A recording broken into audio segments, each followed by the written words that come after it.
नमस्कार। मुझे रोहित भाई ने गांधी जी पर बोलने के लिए कहा है। बहुत ही कठिन विषय दे दिया है। कारण कि अगर किसी पुस्तक पर समीक्षा करनी होती तो शायद मैं वह कह देता जो मुझे समझ में आया, या मुझे किसी व्यक्ति विशेष पर टिप्पणी करनी होती तो भी मैं अपने हिसाब से बोल देता। पर मैं जिनकी बात करना चाह रहा हूं वो बात है महात्मा गांधी की, जिन पर कुछ भी बोलना यानी सूरज के सामने दिया दिखाने के समान है। बताता हूं क्यों। क्योंकि आज की जनरेशन है, उनके दिमाग में गांधी जी के प्रति बहुत ही एक विचित्र प्रकार की छवि बनी हुई है। और वैसे भी कहते हैं ना, ये कलयुग है। यहाँ पर कुछ लोग तो रावण को भी भगवान मान रहे हैं और राम को नीचा दिखा रहे हैं, तो फिर गांधी जी की बात ही क्या। लेकिन मैं बात करता हूं कि गांधी जी आज के परिप्रेक्ष्य में क्यों इतने विवाद के पात्र हैं और आज की जनरेशन क्यों गांधी जी को इतना सम्मान नहीं दे रही है। उस पर मैं एक छोटी सी कहानी से शुरुआत करना चाहता हूं। अक्सर कहानियां जो होती है वो पास्ट टेंस की होती है, लेकिन मैं यहां जो कहानी स्पष्ट करना चाह रहा हूं वो फ्यूचर टेंस की है। यानी कल्पना कीजिए कि आज से 50 साल के बाद जब कोविड यानी कोरोना एक बहुत ही छोटी बीमारी होगी, यानी एक छींक आएगी, छोटी सी गोली लेंगे और ठीक हो जाएगा, ऐसा हो जाएगा। लेकिन 50 साल के बाद यानी मेरे पोते जब ये पूछेंगे कि दादाजी क्या कोरोना इतना खतरनाक हुआ करता था, मैं कहूंगा हाँ बहुत खतरनाक हुआ करता था, तो वो लोग बहुत हंसेंगे। ओ बाप रे, इतना छोटे से कोरोना के लिए प्रधानमंत्री श्री मोदी जी ने पूरे देश को 2 महीने के लिए बंद कर दिया। सब सड़कें बंद, फैक्ट्री बंद, दुकानें बंद, सब कुछ बंद, लोग घर से बाहर नहीं निकल सके इतनी छोटी सी बीमारी के लिए।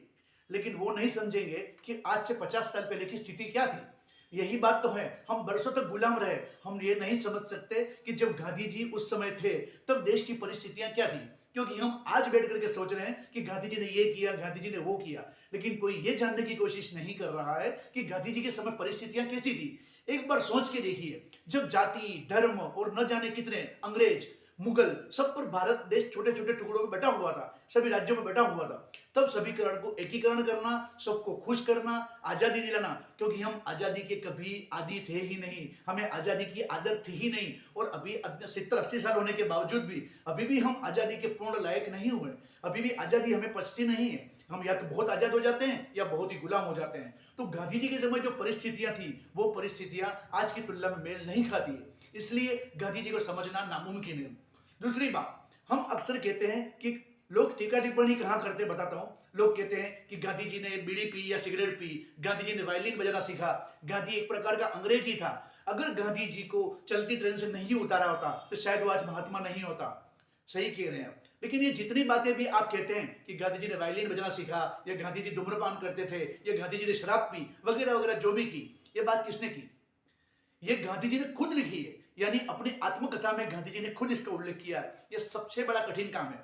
आप सोचिए, मैं आपसे ही पूछ रहा हूं, आप एक बार सोचिए, आप एक छोटी सी गलती करते हैं, छोटी सी गलती ऐसी जो आप अपने परिवार को नहीं बता सकते या अपने बच्चे को नहीं बता सकते, ऐसी गलती अगर आपने अपनी जिंदगी में की हो, क्या आप इसे पुस्तक में लिख सकते हैं, आपकी आत्मकथा में लिख सकते हैं? निश्चित रूप से आप नहीं लिख पाएंगे। गांधी जी ने जितनी भी गलतियां थी उन सबको पुस्तक के माध्यम से खुद नहीं बताया। गांधी जी को कोई और बताने नहीं आया, ये आत्मकथा किसी और ने नहीं लिखी है। इसका मतलब कि अपने आप को पूर्ण रूप से साफ साबित कर देना, अपने आप को पूर्ण से पाक साबित करने के लिए अपनी गलतियों को बताना, यही तो गांधी को आत्मा से परमात्मा के बीच में एक सीढ़ी यानी महात्मा बनाता है। क्योंकि हम आत्मा से परिचित हैं, जो भगवत गीता में पढ़ चुके हैं, परमात्मा भी गीता में बताया हुआ है, लेकिन महात्मा जो है वो आत्मा और परमात्मा के बीच की सीढ़ी है। यदि कोई आत्मा और परमात्मा के बीच अगर सेतु बनना चाहता है तो महात्मा गांधी के अलावा कोई और नहीं हो सकता।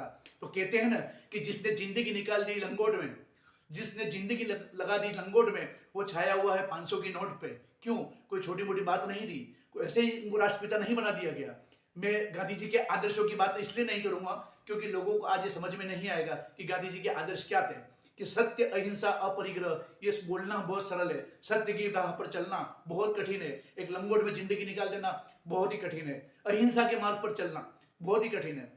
अब सोचो, अंग्रेज क्यों डरते थे गांधी जी से? गांधी जी के एक सत्याग्रह पर अंग्रेजों की त्योरियां चढ़ जाती थी, अंग्रेज कांपने लगते थे। क्यों? उस बंदे में कुछ तो था। तभी तो अल्बर्ट आइंस्टाइन कह गया कि ऐसा हड़मास का पुतला भविष्य में कोई विश्वास नहीं करेगा, कभी हुआ था।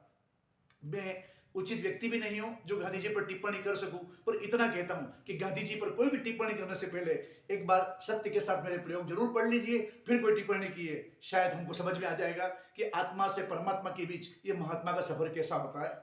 जय हिंद, जय भारत, जय गांधी।